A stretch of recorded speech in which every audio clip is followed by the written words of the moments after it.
Yeah. And, there was a lot of quotes you made over the time saying, you've been in a lot of bands, but, and this was the quote of yours, I was actually pursuing a pro-heroin career. But you were luckier than most, weren't you? Because unlike many who didn't live to see another day, you're sat behind a rubbish bin or a trash can in King's Cross, and you're trying to shoot crack, and you have a moment, don't you? And it's like, if I die, who cares? Nobody cares. And it's amazing, isn't it, that one thought is then enough to change your whole life. Tim, first of all, I did actively pursue a career as a heroin addict, basically because I was too young and stupid to know what that actually meant. I didn't know about getting a habit and being dependent. What I knew is Johnny Thunders looked really skinny. Sid had the greatest haircut in the world. And, Keith looked like he didn't care.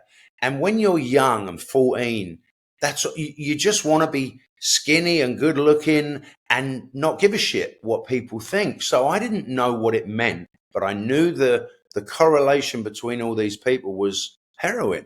And I was hanging around a band that had heroin issues and I was offered heroin and I took it, and it made me feel like I was invincible.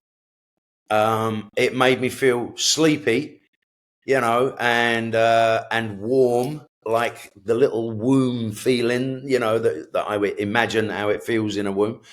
And I did not understand the ramifications of doing it every day.